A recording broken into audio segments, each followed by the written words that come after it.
Y vamos a dar comienzo entonces a esta clase número 17, el martes 20 de mayo. El título de esta clase de hoy es El resultado de la justificación, del sufrimiento a la esperanza gloriosa, basada en Romanos capítulo 5, de los versos 1 al 5, pero vamos a entrar un poquito más en explicación. Tengo dos objetivos de aprendizaje, espero ver los dos, si no, solamente vamos a ver uno. Por lo tanto, al finalizar el estudio de Romanos, de los primeros 5 versículos, usted tiene dos objetivos. El primero de ellos es que usted identifique los frutos inmediatos de la justificación por la fe y comprender cómo estos frutos transforman la vida del creyente en su relación con Dios, con el sufrimiento y con la esperanza eterna. Y este objetivo permite a usted como estudiante de IBI, primero reconocer la paz con Dios como un estado resultante de la justificación. Esa justificación que en extenso vimos en el capítulo número 4 y que, como no tuvimos clase la semana pasada, yo me permití hacerles un dossier, un paper, y que ustedes debían leer y contestar, si mal no recuerdo, 4 preguntas. Valorar el acceso permanente a la gracia. El verbo ahí habla de, es una constante, es eterna este acceso a la gracia. Número 3, comprender la esperanza como algo firme y no ilusorio. Entender el propósito divino en las tribulaciones y experimentar el amor de Dios por medio del Espíritu Santo como algo personal y como algo presente. El otro objetivo de aprendizaje está en los versículos siguientes, pero no creo que lo alcancemos. Esta sección de Romanos capítulo 5 obviamente forma parte de una sección clave en la carta de Pablo a los romanos, porque nosotros en primera instancia comenzamos en octubre del año pasado, si mal no recuerdo, en octubre, por ahí fue, y eran puras malas noticias, ¿se recuerdan? Partiendo del capítulo 1, verso 18, al capítulo 3, verso 21, eran muchas malas noticias. Y luego este año comenzamos con ya a que Romano nos diera un poco de oxígeno y pudiéramos apreciar los beneficios, ¿cierto?, de este libro y los beneficios de la justificación. Y llegamos al capítulo 5 y ya Pablo lo que hace es decir, ok, han esperado tanto y estos son los beneficios. Por lo tanto, el capítulo 5 de Romanos se divide en 3 grandes secciones. Primero están los frutos de la justificación por la fe, es decir, lo que usted recibe de la justificación. Y la justificación, amados hermanos, no es solo un concepto teológico, sino es una realidad que debe necesariamente transformar y que de todas maneras debe afectar a cada área de su vida como creyente en Cristo. Y en estos primeros 5 versículos de Romano, Pablo lo que hace, describe de manera magistral, creo yo, los beneficios inmediatos que recibe aquel que ha sido justificado por la fe en Cristo. Paz con Dios, acceso continuo a la gracia y una esperanza firme en la gloria futura son, son algunos de los frutos o beneficios que ahora adornan la vida del creyente. Y eso es lo más maravilloso, hermano. Incluso Pablo habla del sufrimiento, diciendo que el sufrimiento adquiere, en cierta manera, un propósito, ya que Dios lo usa, ojo, para producir perseverancia y carácter probado, resultando el amor, por lo tanto, divino, derramado por el maravilloso Espíritu Santo. Eso es lo que nosotros aprendemos en esta primera sección de Romanos. Las próximas clases vamos a ver del 6 al 11 y espero la penúltima, la del 12 al 21, para pasar a ese difícil capítulo número 6 de Romanos. El capítulo más difícil para mí de tratar de explicarlo es el capítulo 6 de Romanos. Es difícil. El 5 es beneficio, por lo tanto, nos gusta lo que recibimos de Cristo. En la segunda parte del capítulo 5 es el amor de Dios demostrado en Cristo. Y en esta sección, amados hermanos, lo que Pablo hace expone la base, el fundamento más poderoso del Evangelio, el amor de Dios revelado en la muerte de Cristo. Este amor no responde, como decíamos en la clase antepasada y el paper que les mandé, este amor no responde a méritos humanos. Dios no se mueve por su amor, sino que actúa cuando el hombre está en su peor condición, cuando está débil, cuando está pecador y es enemigo de Dios. Ahí ese amor es amor selectivo, es amor bondadoso, es amor que atrae. Por lo tanto, la cruz se convierte en la prueba suprema de este amor inmerecido. Y en los versículos 2 al 21, Adán y Cristo, dos cabezas federales, ¿cierto? La primera cabeza federal de la raza humana fue Adán, y esta fue la cabeza que nos hizo a nosotros nacer personas condenadas, y la segunda cabeza federal, que es Cristo, ya es la que nos da vida. Eso lo vamos a analizar.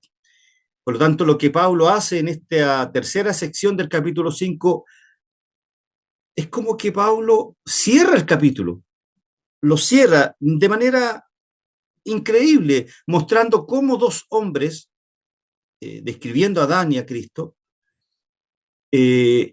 representan dos realidades radicalmente distintas, radicalmente opuestas para toda la humanidad. Adán, por un lado, como cabeza federal de la raza humana, de esta raza humana caída, lo vimos, no necesito explicar lo que es la raza caída, y que Adán introduce el pecado, introduce la condenación e introduce la muerte espiritual, esa que Pablo de manera clara expresa ahí en Efesios capítulo 2 de los primeros 3 versículos. Y en contraste, lo que Pablo hace, aparece Cristo, Pablo dice que Cristo es la segunda cabeza federal, el segundo Adán le llama, y aparece diciendo que trae justicia, trae vida, trae gracia abundante para todos los que creen. Ese es el requisito para todos los que creen. Por eso que es un amor selectivo.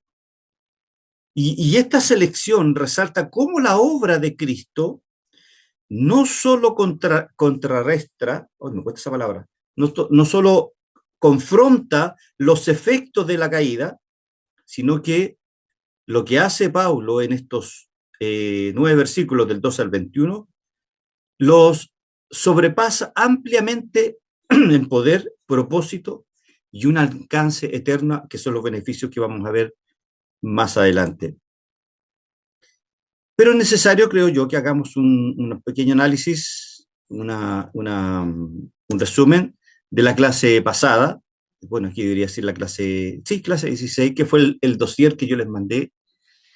Y me gustaría detenerme en los últimos dos versículos, los últimos tres versículos, el 23 y 24. Pablo dice, y no solamente con respecto al que a él se escribió que le fue contada, sino también con respecto a nosotros, a quienes ha de ser contada, esto es, a los que creemos en el que levantó de los muertos a Jesús, Señor nuestro, el cual fue entregado por nuestras transgresiones y resucitado para nuestra justificación. En el versículos 23 y 24, ya estos dos finales versículos, podríamos ponerle un tema y decir que es la aplicación de la fe de Abraham a los creyentes. La fe de Abraham no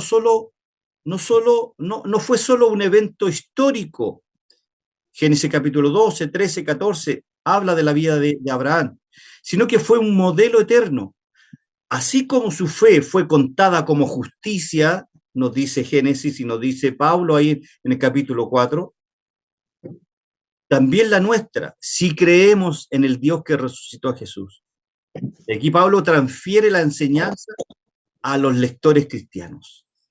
Luego el versículo 25, el cual fue entregado por nuestras transgresiones. El tema es la obra redentora de Cristo. Y este es un resumen del Evangelio prácticamente, que Cristo fue entregado a la muerte por nuestros pecados y fue resucitado para nuestra justificación. Por lo tanto, la muerte y resurrección de Cristo son esenciales para la justificación del creyente. Entonces, creo que si ustedes leyeron el paper que yo les mandé, el dossier o las hojas que yo les mandé, pueden estar en estrecha armonía con lo que yo someramente expliqué acá como resumen de la clase 16 que por razones laborales yo no pude realizar. Yo les comenté a ustedes, toda la semana les estoy comentando que yo voy a dejar 2 láminas permanentes, que es Efesios 2, 8, 9, que hicimos un análisis acá, morfológico y lingüístico, y Romanos 4, 4 al 5, este contraste entre las obras y la fe, en el fondo, el que cree, ¿ya? Así que están ahí, van a estar siempre las láminas que yo les voy a compartir. Entonces, hagamos ya la exégesis del libro de Romanos, clase número 17, capítulo número 5, de los versos 1 al 5. Y aquí vamos a interactuar entre un análisis morfológico, un análisis textual y un análisis teológico en cada uno de estos versículos, y espero que sea grato para ustedes y entendible. Si hay dudas, por favor les pido en el nombre del Señor que al final me hagan las consultas. No es difícil entenderlo porque todo esto ya es rico, es beneficio, es algo precioso. Pablo lo que hace aquí, dice, justificados pues por la fe, tenemos paz para con Dios por medio de nuestro Señor Jesucristo. Bueno, usa el verbo dicaio como justificación. ¿Y qué significa este verbo dicaio? Significa ser declarado justo, ya lo dijimos, pero Pablo repite estas expresiones, ser justificado, y está en tiempo aoristo pasivo. Y si está en tiempo aoristo pasivo, es una acción que se ejecutó en el pasado, pero cuando se dice pasivo es que alguien lo hizo por usted y usted simplemente recibe el beneficio. Es como cuando yo en el pasado, o mejor dicho, yo ahora hago una inversión, hoy día hago una inversión en el mercado de capitales a nombre de mi hijo Ignacio, que tiene 9 años, y que mi hijo cuando tenga 18 los puede retirar del banco. Un ejemplo que se me vino ahora a la cabeza. La acción la cometí hoy día. Hoy día metí la plata en el mercado de capitales. Yo lo hice. ¿Y quién va a recibir el beneficio? El requisito es que cuando él cumpla 18 años y ese valor que yo deposité en el mercado de capitales, él lo va a recibir cuando crea que yo lo hice, y de ahí para adelante va a recibir la bendición económica de por vida. Y es más o menos tratando de explicar lo que es la justificación, ser declarado justo, que es una acción completa que ocurre en el pasado. ¿Cuándo ocurrió? Cuando Cristo murió en la cruz. Y hecha por otro. Es que, por lo tanto, es Dios que justifica al creyente. Y el uso teológico de esta expresión, ser justificados, es una declaración legal hecha por Dios. No implica infusión de justicia, sino una imputación de justicia por la fe. Y eso es lo que Pablo expresa en Romanos 3, 24 al 25, que lo estudiamos, pero lo quiero leer. Dice, siendo justificados gratuitamente por su gracia mediante la redención que es en Cristo Jesús, a quien Dios puso por propiciación. Hicimos un estudio de lo que era la propiciación por medio de la fe en su sangre, para manifestar su justicia, a fin de que Él sea el justo y el que justifica al que es de la fe de Jesús. Les voy a pedir, por favor, que ahí apaguen sus micrófonos, porque escucho ahí un movimiento de hoja y esas cosas. ¿Por qué Pablo dice que es una declaración legal, cierto? Ahí en Romanos 3:24 y que en el fondo tiene relación con lo que dice acá en el 4, en el 5:1. Esto se refiere, amados hermanos, a que la justificación es un acto forense, es decir, es un acto legal de parte de Dios, es decir, Dios actúa como juez y declara justo al pecador, aunque éste en sí mismo no lo sea. Y esta declaración legal no es un proceso interno de cambio moral, no por el hecho de que usted fuera declarado justo, usted va a dejar o va a cambiar su estado de moralidad, porque de igual vamos a seguir pecando, sino que es una decisión divina basada solo en los méritos de Cristo. Es como si un tribunal, el juez declara a alguien inocente no por sus méritos, sino porque alguien más pagó su deuda completamente. Paz con Dios, el versículo 1. No debe entenderse como un sentimiento subjetivo. Paz con Dios, tenemos paz para con Dios. No debe entenderse como, decía, como un sentimiento subjetivo, sino como una realidad que es objetiva. Usted ahora es amigo de Dios. La enemistad entre Dios y el ser humano ha sido eliminada. Ya no hay enemistad entre usted y Dios. Y esa amistad que usted ahora tiene y está en paz con Dios es eterna. ¿Se entendió? Es completa, es eterna. Es una reconciliación, decirlo de otra manera, forjada, estructurada, diseñada primero en la eternidad pasada, anunciada por los profetas y los apóstoles, y fue realizada o forjada en la cruz por medio de Cristo. Y esta paz que usted recibe establece, por lo tanto, la base de toda su vida espiritual, porque ya no hay condenación para usted, hermano querido, no hay condenación para usted, sino aceptación plena de este beneficio. Entonces, ¿qué es la justificación? Ya como tratemos de buscar una definición para que usted lo pueda entender. La justificación sencillamente es una declaración legal hecha por Dios, por lo cual declara justo al pecador que cree en Jesucristo sin que éste sea justo en sí mismo. Es justo porque se imputa la justicia de Cristo en nosotros. La justificación por la fe no es solo una doctrina, hermanos, es una realidad, creo yo, gloriosa, esplendorosa, grandiosa. Dios declara justo a usted como pecador, no por sus méritos, sino por la obra perfecta de Cristo. Y esta declaración, ¿cierto?, de la paz de Dios trae un fruto precioso, la paz con Dios. Ya no hay condenación, decía, ya no hay enemistad con Dios. Eso básicamente, y el verbo dice, el verbo tener, que está en rojo acá, tenemos, está en primera persona plural, Pablo se identifica, y cuando dice tenemos, está hablando de la iglesia, es decir, usted y yo está inmerso en este tenemos. Aquí está usted, en tenemos. Está en primera persona plural del presente indicativo activo. Tener, es decir, poseer de manera continua el verbo, es decir, continuamente, continuamente usted tiene paz con Dios. Hermano querido, ¿y por qué a veces no tengo paz con Dios? Por la culpa, por hermano. Porque a veces pecamos y sentimos culpa por lo que hacemos. Pero fíjese que a pesar que la culpa debiera expresarse de manera mucho más permanente en el creyente, pero la culpa tiene que ir asociada con el odio hacia lo que usted hizo.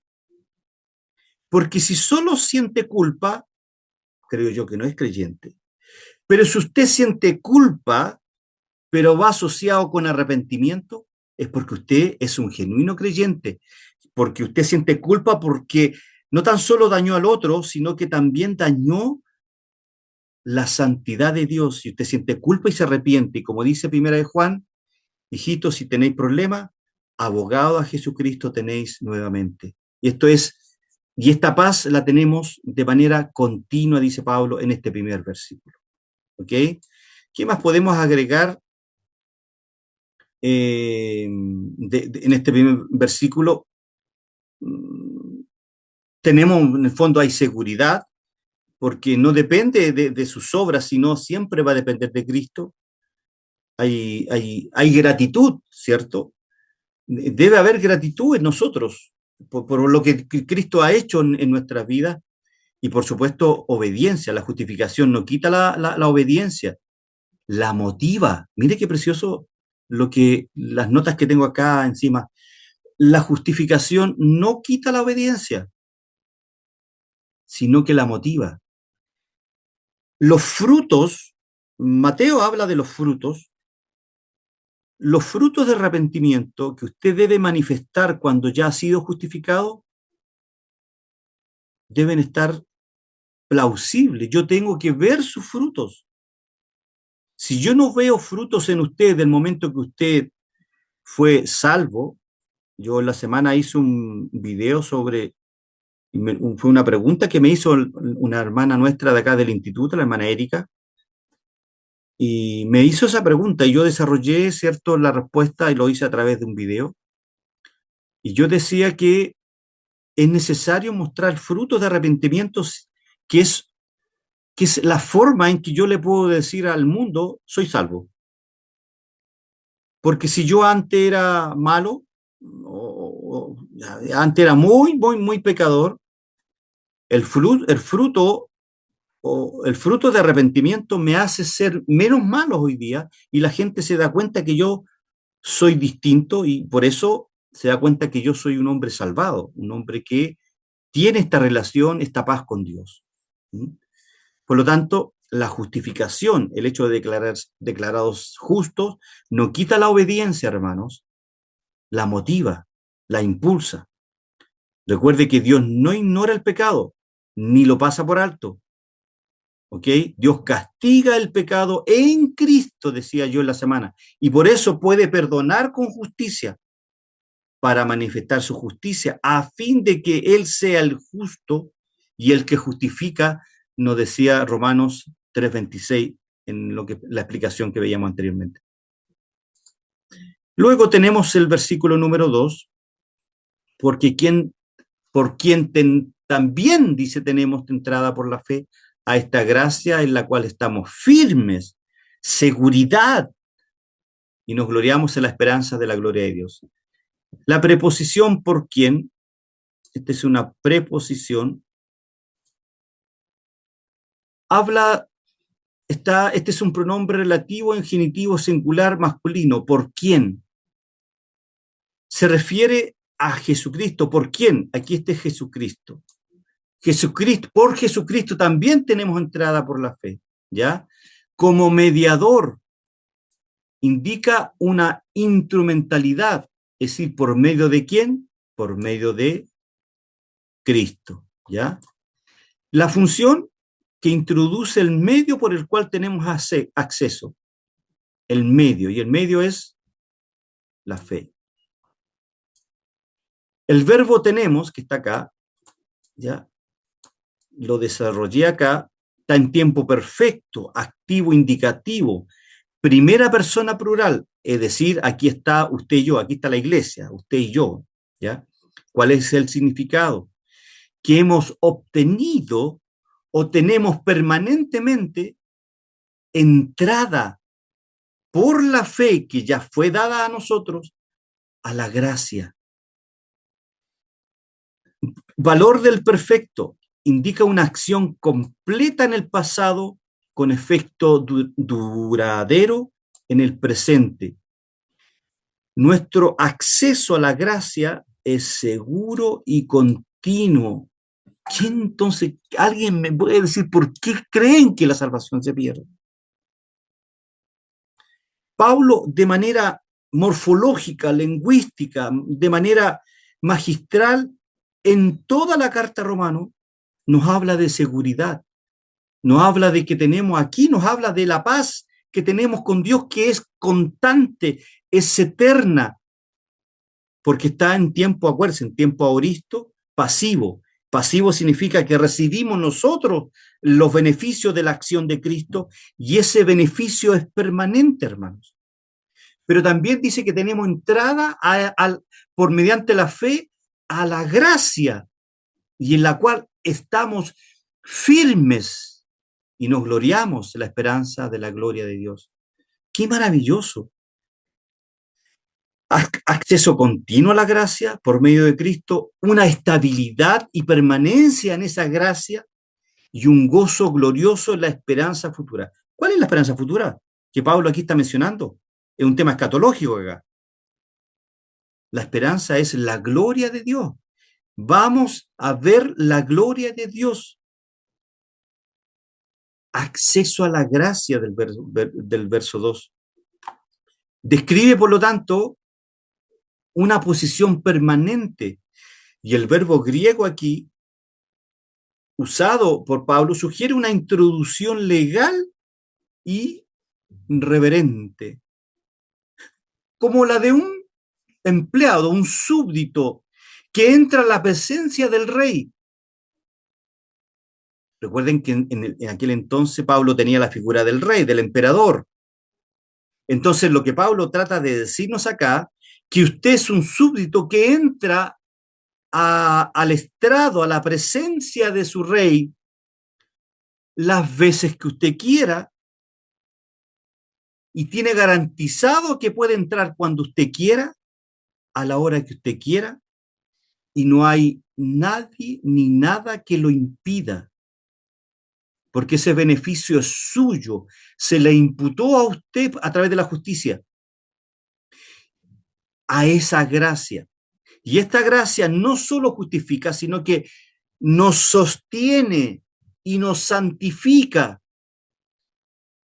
Es un ambiente en el que el creyente permanece permanentemente. Usted permanentemente está sostenido por la gracia. Usted, mire, ojalá se pueda ver. Ahí es donde mi hijo tiene por aquí un juguetito. Bueno, voy a usar esto. Bueno, esta es la oficina, el dormitorio de mi hijo, mire. ¿Se logra ver? Hermanos, díganme sí. ¿Se logra ver? Sí, sí, sí. Ya, gracias. Este es usted. Usted se cae. La gracia lo levanta. Usted se cae. La gracia lo levanta. Usted se cae. La gracia se levanta. Usted se vuelve a caer. La gracia se levanta. Porque es la gracia que lo sostiene, porque es un beneficio permanente. Y usted no importa cuántas veces se caiga, siempre va a estar santificado. Sin importar los pecados, si son pecados, pues grandes. Exactamente. Ahora, habla de una esperanza gloriosa la segunda parte del verbo. Aquí marca un cambio radical de perspectiva, Pablo. El creyente ahora vive con una esperanza escatológica firme. No debemos dudar si vamos a ver a Cristo, si vamos a gobernar con Él. No, lo que Pablo dice, y nos gloriamos en la esperanza de la gloria de Dios. El creyente ahora vive con una esperanza escatológica. Escatológica es evento futuro. Firmes, hermanos. No se trata de optimismo, sino de una certeza futura en que será plenamente, hermanos, transformado permanentemente y compartida la gloria divina en usted. Entonces, este versículo 2 nos enseña del punto de vista teológico o nos revela del punto de vista teológico que Cristo primero es nuestro gran sumo sacerdote, como dice Hebreos capítulo 4, que nos ha abierto el camino al Padre. ¿Por quién? Acuérdense que aquí está hablando de Cristo. ¿Por quién? Por Cristo. Por tanto, es Cristo, es nuestro gran sumo sacerdote. Hebreos capítulo 4 lo dice, de que nos ha abierto el camino al Padre. Entrada por la fe a la gracia donde está el Padre. Cuando usted ora y dice, Señor, permíteme entrar al trono de tu gracia. Usted siente la seguridad que entra al trono de su gracia, que usted está a los pies del Maestro, a los pies de Dios. Usted tiene la seguridad. También nos enseña que la salvación no es un logro humano, sino una concesión divina, medida y mediada y, diría yo, segura por el Hijo. Y tercero, que la justificación que hemos visto nos otorga un acceso permanente y pacífico, porque nos da paz con Dios. No intermitente ni condicional. No hay condiciones para estar ahí, porque usted ya cumplió la condición que era la fe. Y la fe vimos la semana pasada y todo lo hemos visto, todas las clases, Efesios 2, 8, 9, que esa fe es un don de Dios. Entonces, ¿qué es lo que hemos hecho nosotros para tener esto? Nada. Solamente, hermanos, Dios en su amor selectivo, en su amor benevolente hacia nosotros, recibimos simplemente todos estos beneficios y este acceso implica comunión con Dios, ya no como enemigos, sino como reconciliados. Qué maravilloso. Yo la verdad que me gozo cuando yo preparé estas clases en la semana, me gozo, la verdad, hermano, la verdad que me gozo. ¿Qué más podemos decir sobre esto?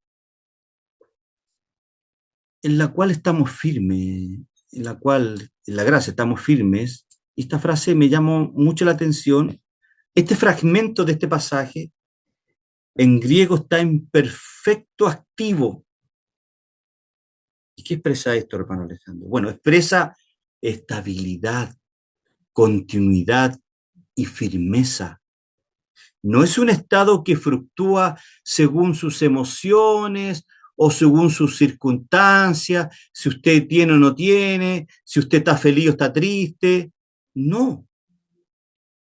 Usted está firme a pesar de la fluctuación de sus emociones o sus circunstancias, porque es una posición establecida por Dios. Dios lo estableció de esa forma. Dios determinó que usted esté firme. Por lo tanto, ¿qué es lo que muestra esta parte, el cual estamos firmes? Teológicamente muestra la seguridad eterna del creyente. Refuerza la doctrina de la perseverancia del creyente. Es decir, los que han sido justificados permanecen en la gracia. Usted se cae, el Señor lo levanta, usted se cae, el Señor lo levanta, es decir, lo hace perseverar en la gracia. Y por lo tanto también implica una vida fundamentada solo en Cristo, no en los logros personales. Esta frase, estar firmes en la gracia, por lo tanto, nos permite a usted y a mí resistir la condenación las dudas y la culpa y vivir con identidad segura solo en Cristo. Y la última frase, y nos gloriamos en la esperanza de la gloria de Dios. Ya es un tema escatológico, decíamos. Primero, la gloria de Dios tiene múltiples sentidos. La gloria futura del creyente, la restauración total de la imagen del Dei de Dios en nosotros, esa imagen que fue puesta ahí en Génesis 1:26, y la presencia visible de Dios en su plenitud, a la cual seremos llevados cuando Cristo venga en la magnificencia de su presencia permanente aquí en la tierra. Es decir, cuando venga la parusía. Pasemos entonces al versículo 3.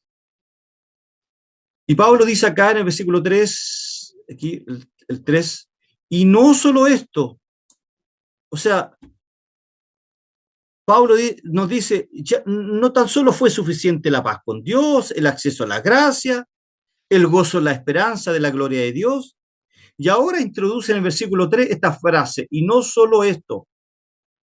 ¿Y qué es lo que agrega Pablo?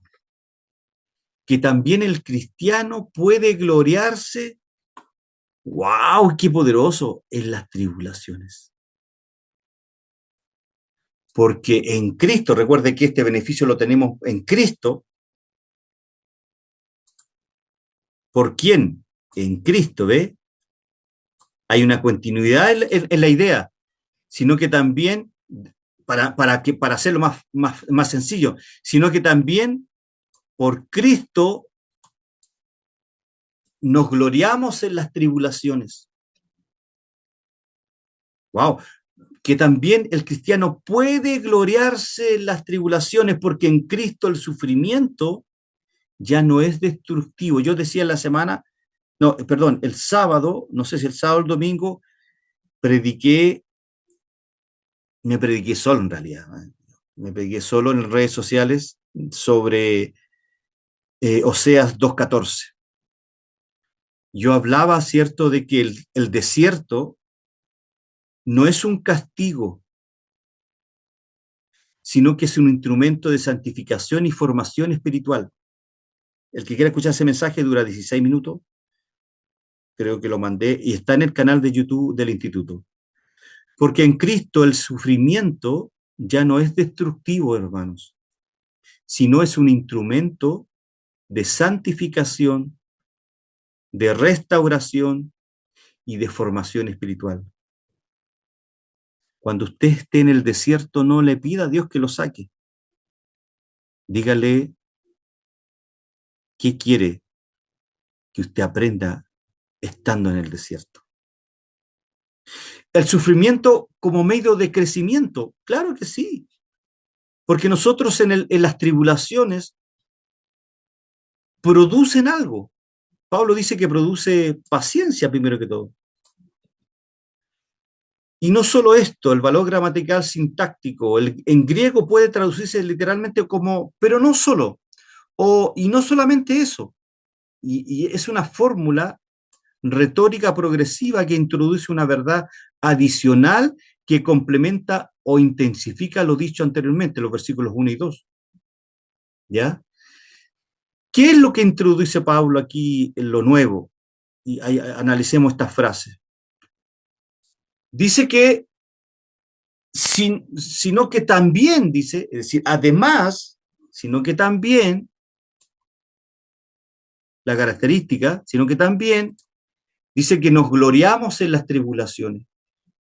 Es decir, la gloria en medio del quebranto, la gloria en medio del dolor, la gloria en medio de las pruebas. Y la idea de gloriarse en el sufrimiento no es masoquista. No. Ahora, no niega el dolor, pero lo debemos interpretar a la luz de la cruz y la resurrección.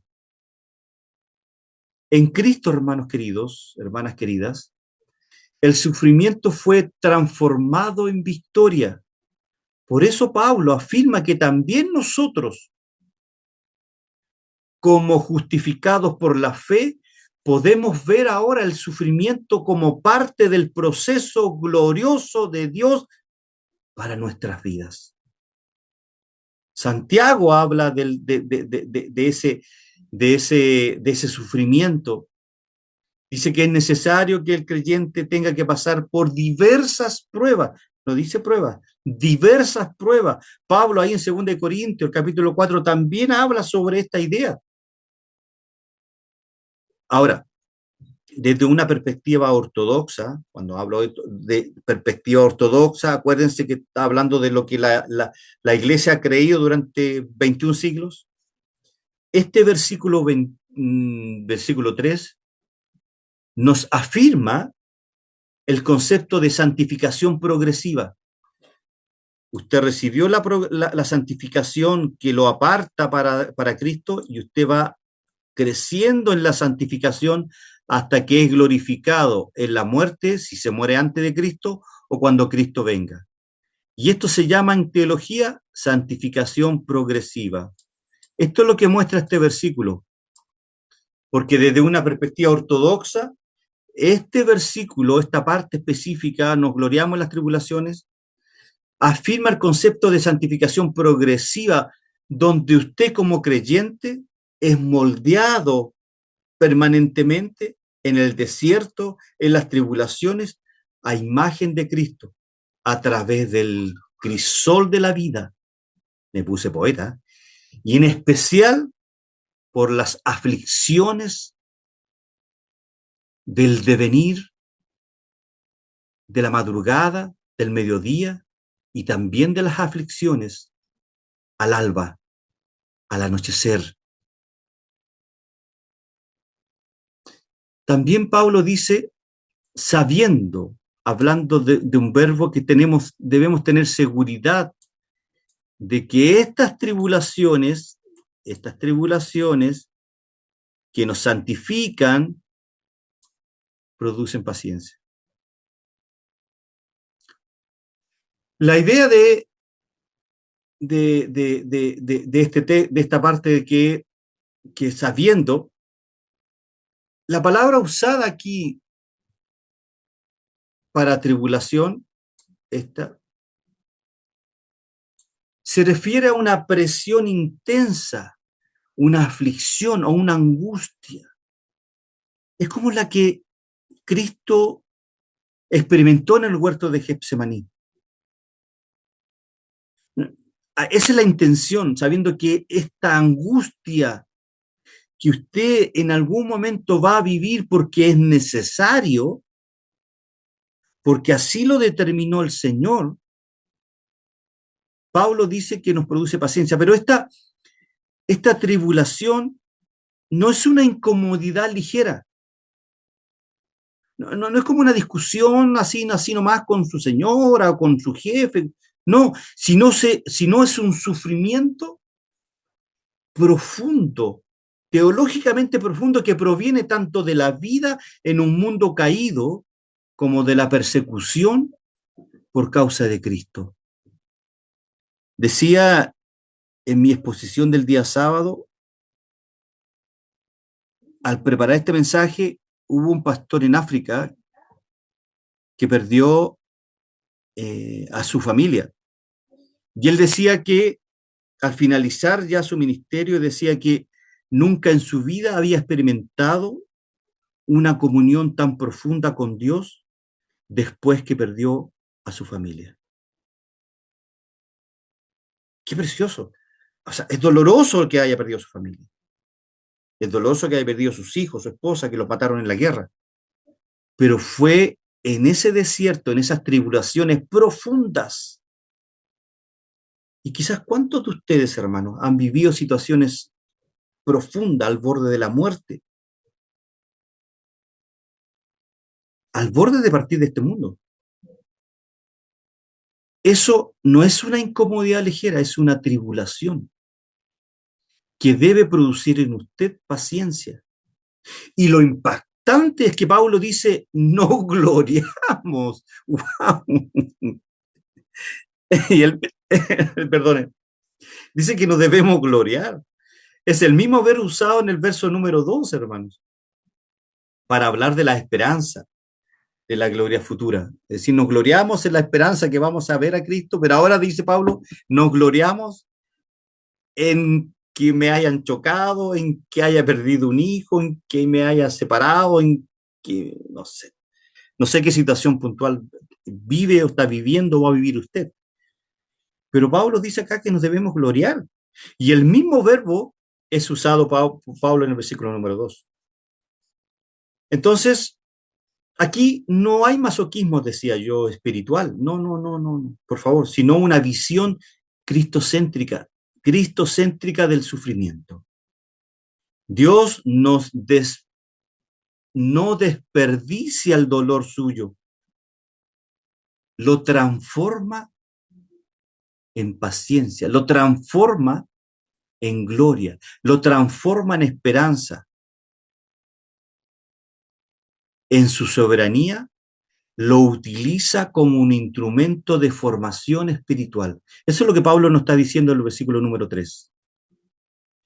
Y luego Pablo dice, produce paciencia. ¡Wow! El sufrimiento produce transformación. Pablo dice, sabiendo que la tribulación produce paciencia, y la palabra sabiendo indica una convicción, una seguridad firme y basada en la experiencia, dice Pablo. Y por supuesto, en la revelación de Dios que Pablo recibe del Espíritu Santo al escribir este versículo. Y aquí comienza una cadena de frutos espirituales, que lo vamos a ver en el siguiente versículo. Y la paciencia, aquí está la cadena que yo mencionaba recién. Y la paciencia prueba y la prueba produce esperanza. Y la esperanza no avergüenza porque el amor de Dios ha sido derramado en nuestros corazones por el Espíritu quien nos fue dado. La paciencia prueba. Teológicamente esta frase describe el resultado de una virtud forjada por el sufrimiento. Paciencia. No es simplemente aguante pasivo, sino una resistencia activa con propósito. El amor de Dios derramado, Pablo, por eso lo subrayé, es la culminación de estos frutos.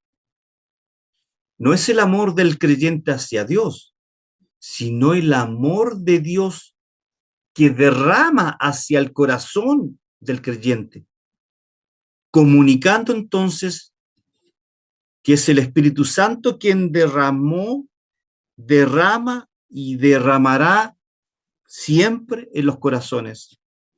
Y este amor selectivo, este amor no es simplemente enseñado, sino es derramado, que es una acción completa, decíamos, es una acción generosa y una acción transformadora que usted y yo hemos recibido de parte de Dios.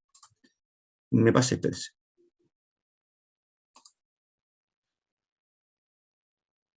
Hay tres frases que yo quisiera, en los minutos que nos quedan, poder desarrollar con ustedes. Esta clase la quise hacer más, ser la más, no tanto del griego, no tanto del léxico, sino que más, diríamos, pastoral, teológica pastoral. La esperanza no avergüenza, es una palabra, la palabra griega es kataichunon, que significa decepcionar. Es decir, la esperanza no decepciona, es hacer quedar en vergüenza en el fondo. La esperanza no avergüenza, que es la frase que está acá, la puse en rojo. La esperanza cristiana no es ilusoria ni vacía, porque tiene su fundamento en el amor que fue derramado en usted. Y en el juicio final, los creyentes, es decir, usted y yo, no seremos avergonzados, dice Pablo, porque Dios mismo ha garantizado el cumplimiento de su promesa. ¿Se entiende? Y el amor de Dios ha sido derramado en nuestros corazones, ¿eh? Porque el amor de Dios ha sido derramado en nuestros corazones. El amor de Dios, hermanos. No solo un conocimiento intelectual, no, sino una experiencia vivencial otorgada por el Espíritu Santo.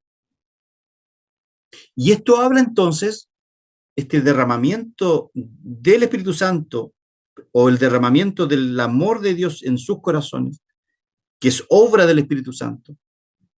Esto habla de una seguridad subjetiva del creyente. ¿Y qué lo sustenta? Que Dios nos ama. Y eso es una verdad objetiva, que Dios nos ama. Después, Pablo dice por el Espíritu Santo que nos fue dado. Este es un acto, ahí está a la vista el texto, que es soberano, que nos fue dado soberanamente, indicando gracia, es decir, regalo, charis del griego, o charis, no mérito suyo, sino que es por gracia. El Espíritu Santo nos dio todo lo que hemos hablado, que derramó el Espíritu Santo en nosotros, que no nos vamos a avergonzar estando en la gloria. No es por mérito, hermanos. No es porque usted diezme, porque usted ofrende, que lo debe hacer. No es porque usted va sagradamente todos los domingos a la iglesia, que lo debe hacer. No es porque usted ora de guata, de rodilla, parado, sentado, acostado en la cama, en el bus, en el micro, al caminar, en el trabajo. No, lo debe hacer porque la oración es una ordenanza de Dios. Todo esto es por mérito, perdón, es por gracia. A Dios le plació a que fuera así. No es por mérito. El Espíritu Santo es garantía de esa esperanza futura. Y este versículo número 5, que es el último, por lo tanto es el clímax, es la culminación, es el éxtasis de una secuencia gloriosa que hemos visto esta noche. Desde la justificación por la fe, Pablo avanza de manera sostenida y segura y potente y profunda hacia la esperanza escatológica que no decepciona. Pero, ¿por qué esta esperanza no avergüenza? Dice Pablo. Porque el creyente ya tiene una prueba actual del favor divino. ¿Cuál es? Que el amor de Dios, wow, gloria al Señor, que el amor de Dios ha sido derramado en nuestros corazones. Esa es las arras de su esperanza y la seguridad que usted tiene en Cristo, que el amor de Dios soberanamente fue derramado en sus corazones. Y la expresión griega ha sido derramado es clave. Es un verbo en perfecto pasivo, decíamos. ¿Qué es perfecto pasivo? Que es una acción iniciada por Dios. Dios inició esa esperanza en usted. Dios derramó, Él quiso hacerlo. Usted no hizo nada, nada, nada, nada, hermano. Pero esa acción tiene un efecto permanente en usted. Eso es lo que nos enseña el versículo 5. Este amor no fue medido ni racionado, fue vertido abundantemente, sobreabundantemente, y es un acto completo, generoso, irrevocable y transformador. Porque los decretos de Dios, acuérdense, son irrevocables, la voluntad de Dios es irrevocable, lo que Dios ha determinado no lo va a cambiar.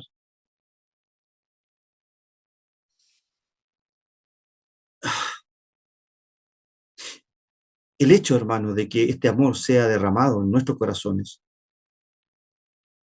humildemente creo que, y que entiendan que no es una experiencia cristiana, que no es intelectual, No lo tome así, sino que es profundamente espiritual y afectiva, porque es un amor afectivo. No es un amor abstracto, no es como el amor que sienten los pololos, que es abstracto, no saben en qué basarse. Cuando yo le hago clase a adolescentes en el liceo, y cuando yo les digo que el amor implica compromiso, no lo entienden, porque ellos ven el amor de manera abstracta, y usted no debe ver el amor de Dios de manera abstracta, sino que es un amor sentido, recibido, y que transforma su vida desde el interior, porque fue derramado en su corazón. Y en el contexto de la tribulación que veíamos en el pasaje, en el versículo 4, este amor que fue derramado tiene un efecto consolador, un efecto que asegura, usted le asegura que aunque su fe es probada por el fuego, Dios está con usted y está en usted por medio del Espíritu Santo. Y esta es la razón final por la cual la esperanza no defrauda. Es decir, no nos avergüenza. El amor experimentado es prueba tangible, hermanos, de que el futuro glorioso, gloria al Señor, está garantizado. Si usted, aún así, con esta explicación, y aquí yo no he hablado de ninguna escuela teológica, no he hablado de arminianismo ni calvinismo, aquí yo estoy hablando de lo que Pablo, inspirado por el Espíritu Santo, nos enseña una seguridad que tenemos en Cristo, hermanos.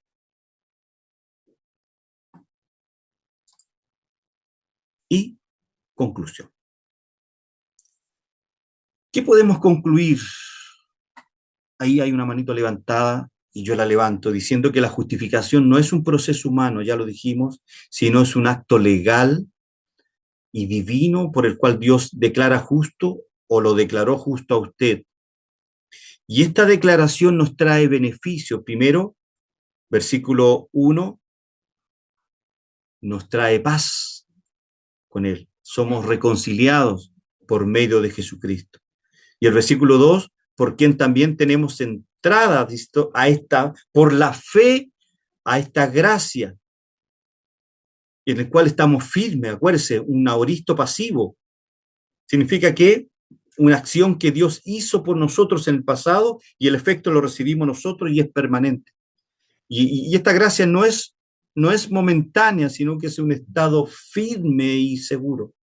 Versículo 3, aprendimos, dice Pablo, y no solo esto, sino que también nos gloriamos, en las tribulaciones. La fe auténtica, por lo tanto, transforma incluso el sufrimiento en un acto espiritual de crecimiento. Y Pablo nos enseña en estos pasajes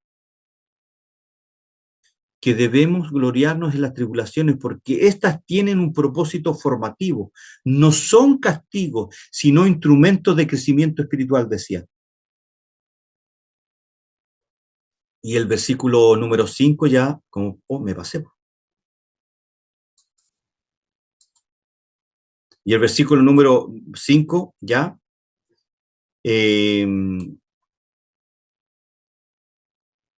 nos habla de la esperanza, que no es ilusoria y que tampoco esa esperanza nos va a defraudar, porque Dios no miente, Dios es fiel, va a cumplir su promesa, porque está fundamentada en una realidad objetiva.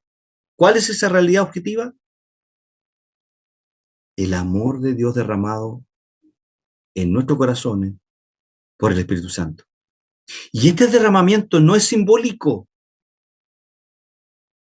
no es subjetivo. Cuando usted recibió al Señor en su corazón, fue derramado, fue una experiencia real y continua en el corazón suyo. Por lo tanto, aparece con claridad la obra del Espíritu Santo como garantía del amor de Dios, asegurando la salvación suya y vivificándole a usted como creyente. terminamos. Y ahora me pasé en la hora, pues, perdónenme, me entusiasmé. Primera pregunta, así que ahí pueden activar sus micrófonos. ¿Cuál es el significado teológico más preciso de la frase tenemos paz para con Dios de Romanos 5.1 en el contexto de la justificación por la fe? Letra C. C. La C. C, la C. ¿Y a quién se atreve a darme el por qué la sé?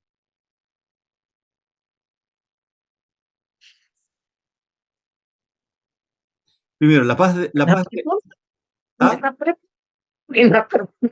La pregunta es, está bien, todos los que dijeron C, los que dijeron y los que pensaron que era la C, es la correcta. Pregunto, deme una explicación teológica de por qué usted cree que la C es la correcta. Es una realidad para mí. Ya, muy bien. No es subjetiva, es objetiva. Muy bien, hermana Marta. Exacto. ¿Qué más? Que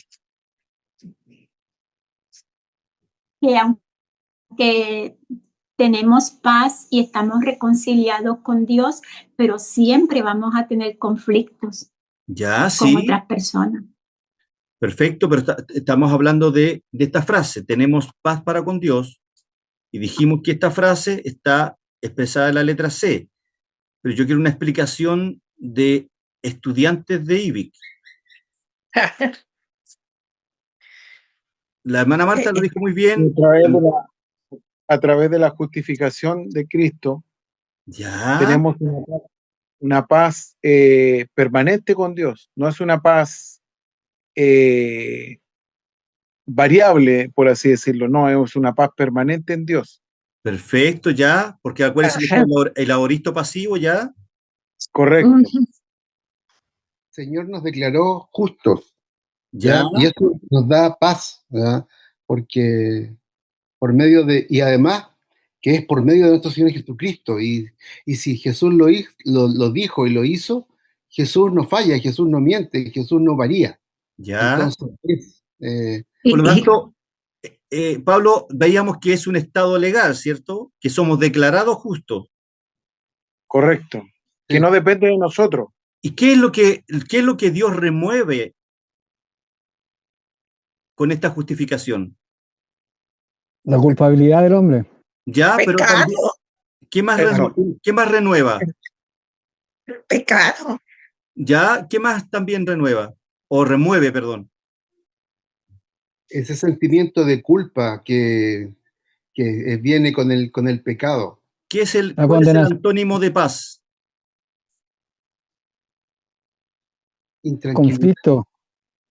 Ya, sí. La enemistad del hombre con Dios. Excelente, Pastor Israel. Así es. Lo que hace la justificación remueve la enemistad que teníamos con Él. Más todo lo que ustedes dijeron.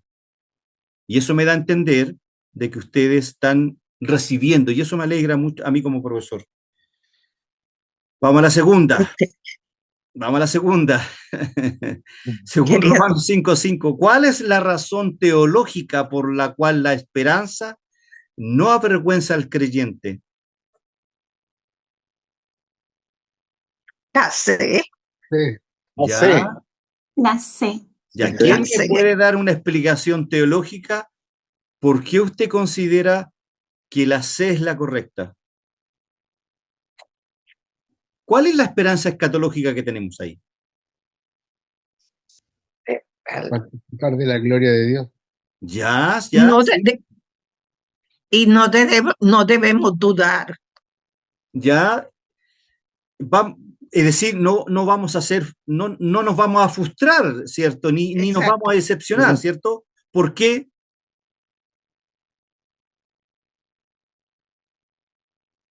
¿Qué es lo que tenemos en nuestro corazón? ¿Qué fue derramado en nuestro corazón? El Espíritu Santo, el amor. Santo. No. El amor de Dios. El amor de Dios. ¿Y quién lo derramó en nuestro corazón? El Espíritu. El Espíritu Perfecto. Y recuerde que está en tiempo perfecto pasivo. El derramamiento del amor de Dios está en tiempo pasivo, perfecto. Es decir, siempre lo vamos a tener. Este amor derramado no es una abstracción, no es algo abstracto, sino decíamos que es una experiencia interna y transformadora.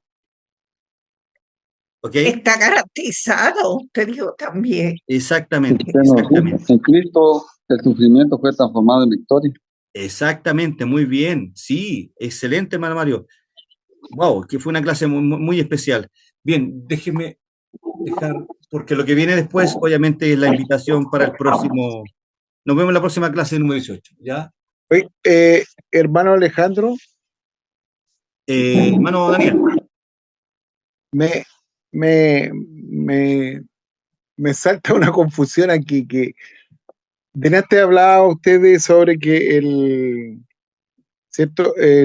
Tenemos que tener un crecimiento, eh, ¿cómo fue que la palabra que usó? Como constante, ¿cierto? Eso nos va haciendo el Espíritu Sostenido. Santo, sostenido, ¿cierto? Pero hay una palabra que habla de que los que gustaron del Espíritu Santo, Hebreos gustaron de la... 6:4. Sí, por ahí va. Es, ¿cómo puedo verlo eso yo con respecto a lo que uno sabe que ¿cierto? Lo que hemos sido llamados por Dios. Vamos teniendo un crecimiento constante a través de la obra del Espíritu Santo. Pero, ¿cómo veo yo ahora esa palabra? ¿Cómo la enfrento? Se la leo Por favor. para darle una respuesta. Hebreos 6:4.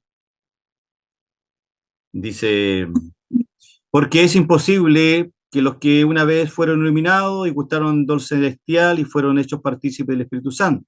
Versículo 5. Y asimismo Correcto. gustaron de la buena palabra de Dios y los poderes del siglo venidero. Y recayeron, sean otra vez renovados para arrepentimiento, crucificando de nuevo para sí mismo al Hijo de Dios y exponiéndole a vituperio. Porque la tierra que bebe la lluvia, que muchas veces cae sobre ella y produce hierba provechosa, a aquellos por los cuales es labrada, recibe bendición de Dios. ¿A ese versículo usted se refiere? A ese versículo me refería. Ya. ¿A quién fue escrito la carta a los hebreos? A los judíos. A los judíos, A ya. los judíos. Ya, mire, le voy a leer el 9, el versículo Ya. 9. Dice, pero en cuanto a vosotros, oh Ya. amados, estamos persuadidos Ahí estamos nosotros. de cosas mejores Exacto, y que exacto, pertenecen a la salvación, aunque hablamos así. exactamente. Claro. Hermano Lo que pasa Alejandro, que, deje de darme una explicación, hermano Daniel, y ahí ustedes pueden comentar. Esto es lo que se llama hacer una eisegesis, sacar un texto de su contexto. de contexto, Claro. sí. Si yo leo el 4, 5 y 6, podríamos estar pensando que aquí está el creyente, pero lo que Pablo, Claro. yo creo que fue Pablo que escribió Hebreo. Lo que está haciendo el autor de Hebreo es exponer a un personaje que gusta de la buena palabra de Dios. Ujú. Pero el autor en el versículo 9 dice, pero dice, en cuanto a vosotros, oh amados, estamos seguros, persuadidos de cosas mejores y que Claro. pertenecen a la salvación. Ahora, recuerde que yo siempre he dicho que la iglesia está compuesta de la iglesia visible y de la iglesia invisible. Correcto. Aquí Eso habemos es verdad. actualmente, habemos conectado 14 personas y yo podría decir que todos nosotros somos parte de la iglesia visible. Pero yo no sé si estos 14 que habemos acá son realmente parte de la iglesia visible. Yo no lo sé. La iglesia invisible, solo Cristo la conoce. Amén. Amén. Amén. ¿Se entiende? Eso. Amén.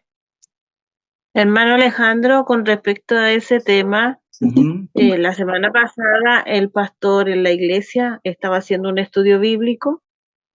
Yo asistí, era la segunda parte del estudio bíblico. ¿Ya? Y Y hubo un tema controversial ahí, porque él usó ese texto para decir que la salvación se perdía. Y, y yo me quedé así, bueno, yo también dije que la salvación no se perdía, pero él, tal como usted dice, usó ese texto fuera de contexto, sino usó varios versículos de Hebreo en los cuales habla justamente a los judíos, pero él no fue bien claro, categórico en decir, él dijo, estoy haciendo este estudio, cada quien como que asumiéramos, algunos estábamos de acuerdo con que la salvación se perdía, otros que no se perdía, o sea, él no dijo, esta es mi postura, sino que él dio ese estudio y lo dejó abierto ahí, pues no fue decir, no, la salvación no se pierde, sino que él dijo, ustedes saquen sus conclusiones. Yo salí tan molesta ese día y... Bueno, yo lo que le puedo decir, hermana Julia, que a mí en lo personal no me gustan los temas, las doctrinas, los temas un poquito polémicos en ese sentido. Si yo tuviera que hacer un estudio sobre la soteriología, yo partiría hablando primero en cuál es la condición del hombre antes de Cristo. Es lo primero que yo haría. Pero jamás voy a hablar de escuelas teológicas, porque yo lo he dicho varias veces con ustedes. A mí me califican como calvinista y yo no soy calvinista, hermanos. Inmediato. No, yo no soy calvinista. Yo soy un simple maestro que estudia las escrituras, que me identifico con algunas doctrinas reformadas, es otra cosa, porque veo las doctrinas reformadas que interpretan las doctrinas bíblicas más cercano a la verdad. Exacto. Y cuando uno estudia el origen de estas doctrinas, uno llega a esa conclusión.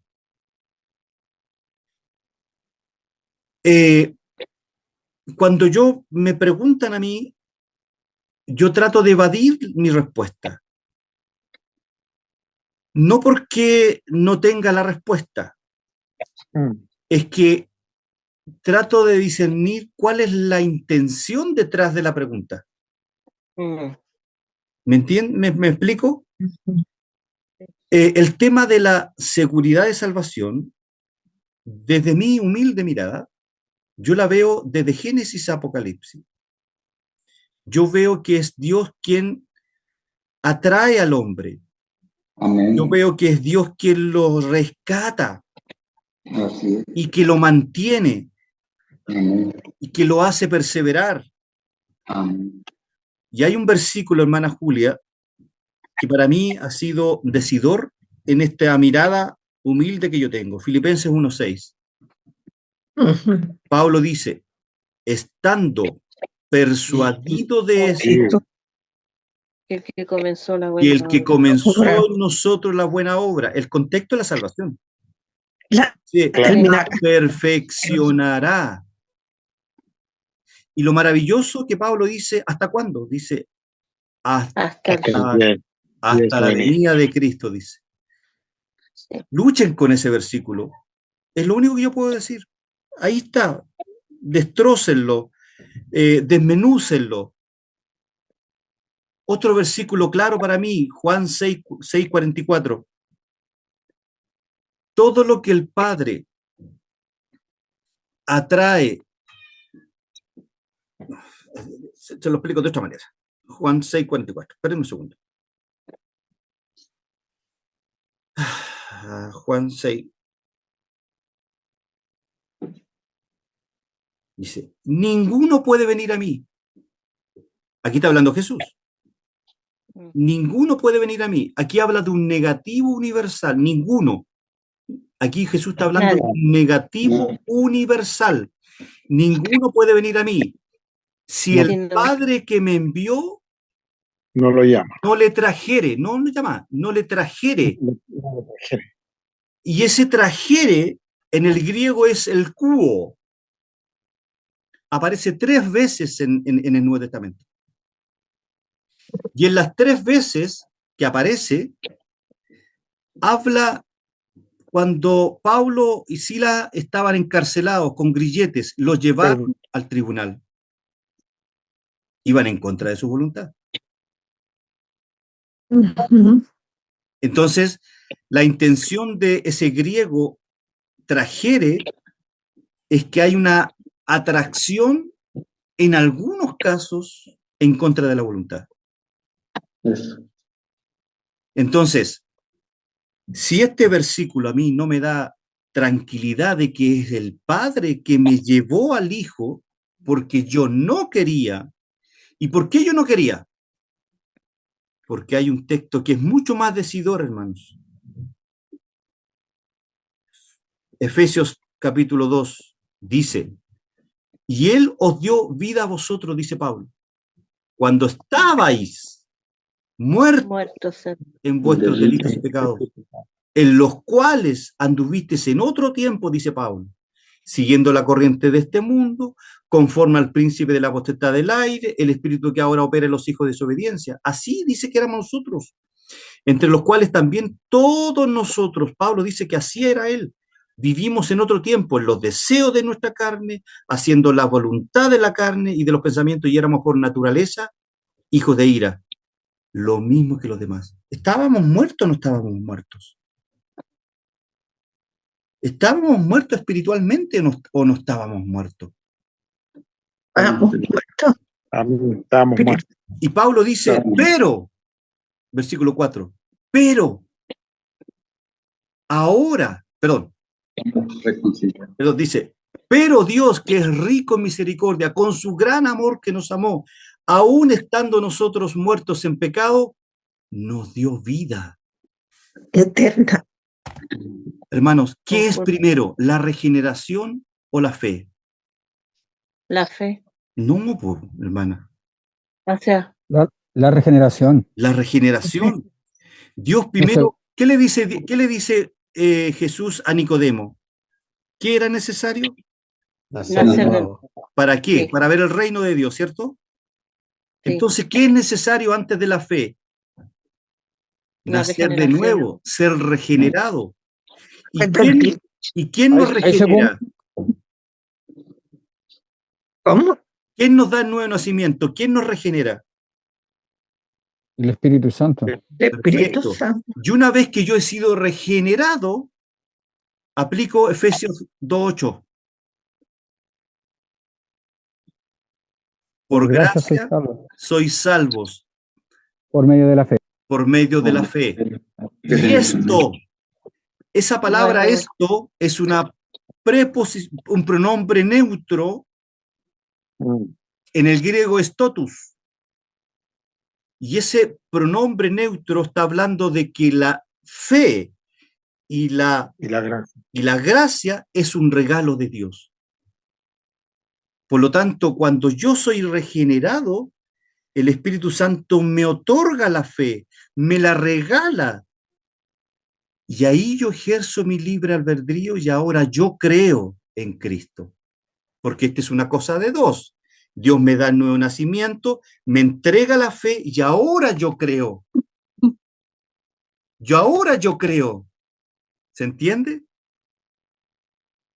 Está garantizado. Pero antes de que me entregaran la fe y que me regeneraban, yo estaba muerto, yo no valía un peso. Eso es, y fíjese, yo no he hablado ni de calvinismo ni de arminianismo. No he hablado de monergismo ni de sinergismo, porque no me gusta hablar de carátulas, me gusta hablar de lo que la Biblia dice, que es distinto. Y la Biblia a mí me da seguridad de salvación. Si hay algún hermano que piensa distinto, amén. Podemos tener diferencia. Y vamos a seguir siendo hermanos. Mi hermano Alejandro. Al tiro, espera un segundo. Cuando estemos en la gloria, pregúntele a Pablo, si quiere. Pero cuando estemos en la gloria, ahí, en ese lugar, van a haber arminianos y calvinistas. El pastor Israel, por favor. Hay el concepto que me acaba de llamar la atención que utiliza usted, a lo mejor usted tiene otra visión, de ser biblicista, tratar de respaldar todo por textos bíblicos. Hay una escuela que critica mucho el biblicismo. O sea, si no tengo un texto bíblico de respaldo, no es válido. Yo creo, mi posición es la siguiente, creo que toda doctrina debe estar respaldada por las Escrituras. Y no, me apoyo a 2 Timoteo 3, 16, 17, que toda la Escritura es teoneutos. ¿Ya? Creo que si hay algo que no está respaldado por la Escritura, tenemos que tener cuidado. Sí, pues. Y lo que el apóstol Pablo le dice a la iglesia de Corintios, que no debemos pensar más allá de lo que está escrito. Ya usted como buen maestro debe conocer esa escuela, a quienes no respaldamos en las Escrituras. En el caso de usted, yo acabo de escuchar literalmente que su respaldo no está en rótulos ni en carteles, ¿cierto? Sino está en lo que la Escritura les dice. Pero hay otros que denigran esto llamándolo biblicismo. Biblicismo. Y yo creo que eso, usar ese término dentro de lo que es las escuelas es medio peligroso. Creo que debe ser respaldado dentro de lo posible con las Escrituras. Todo el plan de Dios y el propósito de Dios está en los 66 libros de las Escrituras. Eso Amén. quería Así es. ver y escucharle también su visión. Gracias a mi hermano Alejandro. Bien, bueno, el biblicismo está dentro de aquellos que creemos que en el principio de la Reforma, de la sola Escritura, que es uno de los 5 principios de la Reforma, la sola Escritura. Yo personalmente, hermanos, no trato de no hablar de escuelas teológicas, y cuando tengo la necesidad de enseñarlas, la hago con mucho cuidado y hago siempre un contraste entre ambas escuelas. Está la escuela escatológica postmilenianista, está la escuela escatológica pretribulacionista, está la escuela escatológica amilenanista. Pero yo digo una cosa, ¿qué me dice a mí la Biblia? Me dice que la iglesia es una sola, que está compuesta por judíos y griegos, por judíos y gentiles, perdón. Y ahí yo voy descartando las escuelas. La Biblia me dice a mí que que Cristo ya está reinando, que solamente va a consumar su reinado cuando nos venga a buscar. Amén. Amén. La Biblia no me habla de 2 venidas de Cristo, no me habla de una venida secreta y después de una venida pública. Y yo con solo estudiar la Escritura, yo voy descartando las escuelas teológicas, escuelas escatológicas, por decirlo de una manera. ¿Se entiende? Si usted me quiere encapsular, yo soy amilenarista. Yo no creo en el milenio, porque si usted, me están haciendo hablar, si usted lee Apocalipsis capítulo 20, los primeros 4 versículos, la escuela premilenarista lo interpreta de manera literal. Mire, Apocalipsis capítulo 20. Versículo 1 dice, y vi un ángel que descendía del cielo. Y ellos dicen que es literal. Los 4 primeros versículos son literales. Interpretación literal se llama eso. Y vi un ángel que descendía del cielo con la llave del abismo. Con la llave del abismo. ¿La llave literal? No. Y una gran cadena en la mano. ¿Que el ángel traía una cadena en la mano? El versículo 2. Y prendió al dragón, la serpiente antigua. La misma Biblia me dice quién es el dragón y la serpiente antigua. Me dice que es el diablo y Satanás. Y lo ató por 1000 años. ¿Ese 1000 años es literal o es alegórico? Literal. No, por hermana. Alegórico. No Alegórico. es literal. ¿Qué escuelas de interpretación uso en estos 4 versículos? ¿Literal o alegórica? Yo no puedo en 4 versículos aplicar 2 escuelas de interpretación, porque el mismo texto me va diciendo qué escuela yo debo aplicar, y aquí todo esto es alegórico. Bien. Eso, ¿ve? La misma Biblia a mí me va dando respuesta de lo que uno debe creer. Al final, hermano, si usted es arminiano, si por otro acá se creen algunos calvinistas, bien, amén. Si usted es pretribulacionista y cree en las 7 dispensaciones, y usted cree en el rapto secreto, que Cristo lo va a sacar de la tierra, lo va a llevar a la estratosfera, lo va a mantener ahí por 7 años, créalo. Hermano, créalo. Por favor, créalo. Pero yo le invito a que haga un estudio profundo de la escatología.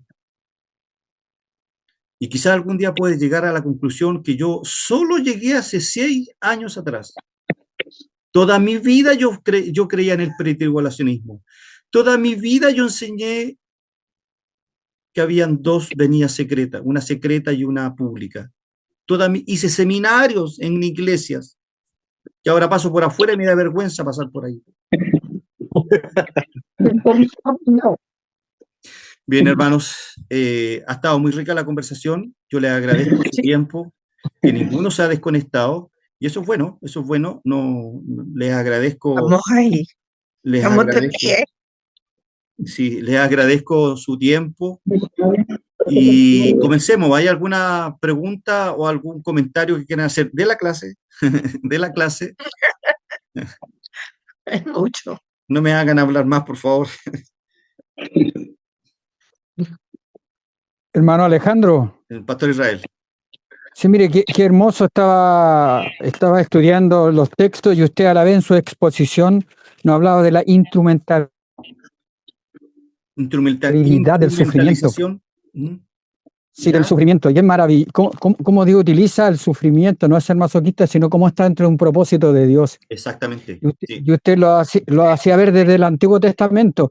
Una de las palabras que a mí me tocan el corazón son las palabras de José, cuando se revela a sus hermanos y le dice: yo soy José, vuestro hermano. Y le dice: no se preocupen, vuestro mal camino, vuestra mala intención, Dios la ha encaminado a bien. Génesis. Y él ve el sufrimiento.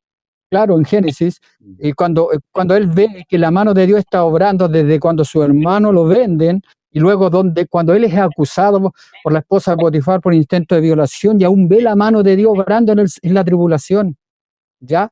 Y vemos cómo el sufrimiento, y lo acaba de leer usted en Romanos capítulo 5, verso 1 en adelante, sobre cómo la instrumentabilidad del sufrimiento.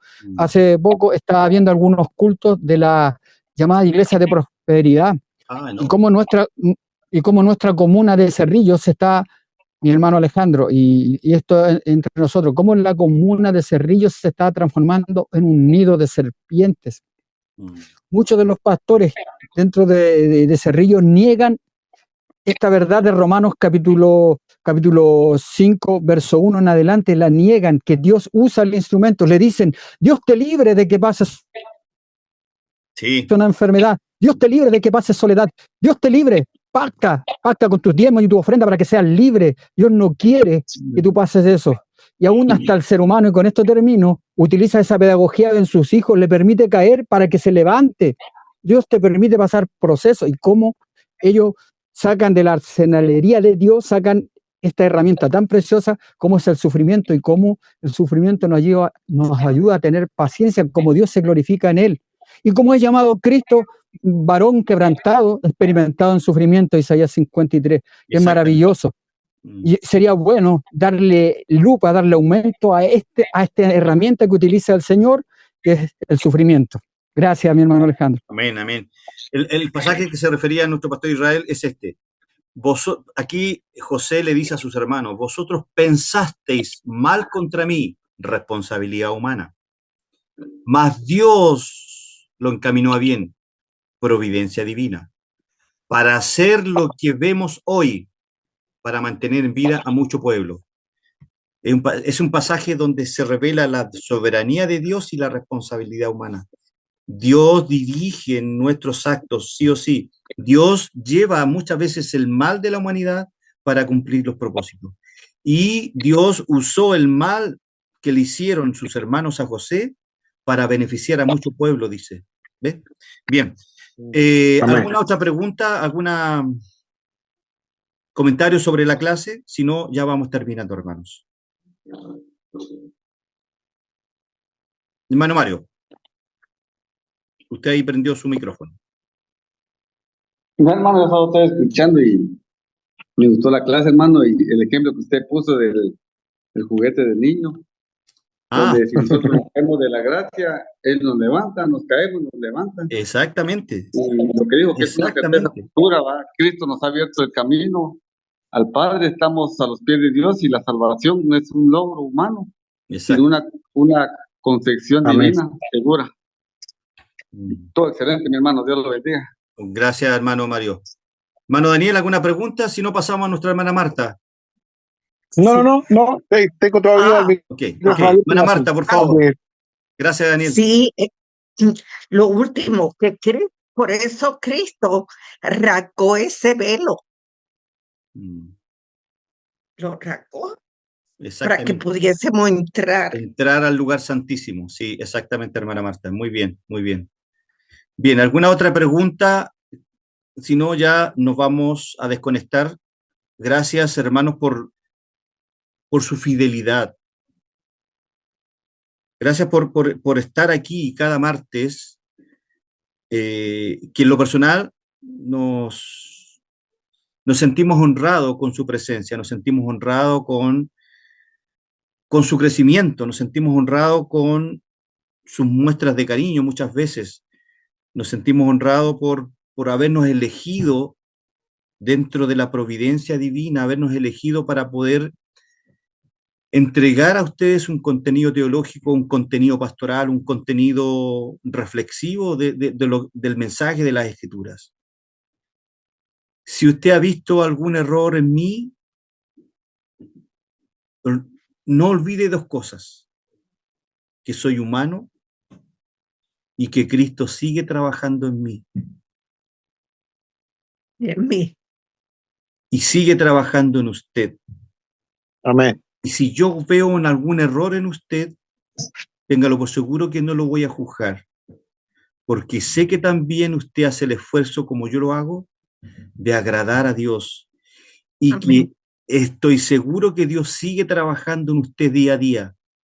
Cuando usted esté en el desierto, glorifique a Dios. Gloria a Cuando Dios. usted esté en el desierto, glorifique a Dios, porque en el desierto hay una experiencia espiritual, un reconocimiento espiritual, hay una pedagogía espiritual que si usted no aprende, Dios lo va a llevar más lejos en el desierto. Amén. Amén. Bien, vamos a pedirle a nuestro... No hay más preguntas, ¿cierto? Si no, vamos a pedirle a nuestro pastor José Miguel que nos pueda llevar en oración para concluir esta rica clase que hemos tenido. Y los chilenos estamos de feriado, así que... Bien, pastor José Miguel, por favor, si nos puede llevar en oración, se lo agradezco un montón. Amén. Oremos.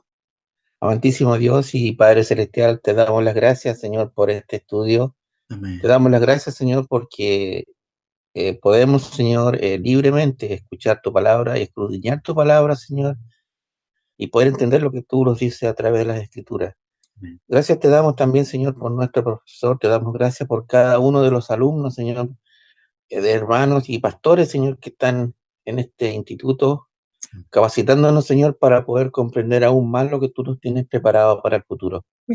Gracias te damos, Señor, porque sabemos que tú estás en cada uno de nosotros a través del Espíritu Santo. Y es por ello, Señor, que también te pedimos la bendición de lo alto, la bendición del Padre, la bendición del Hijo y la bendición del Espíritu Santo. En el nombre de Cristo Jesús. Amén. Amén. Amén. Bien, ahí puedan desconectar, abrir sus pantallitas y puedan despedirse de bendiciones. Dios los bendiga, mis hermanos. Nos vemos. Besitos, Perú. Chile. Bendiciones. Chao. Bendiciones, mi Chao, hermano chao. Alejandro. Un abrazo. Chao, chao. Nos vemos.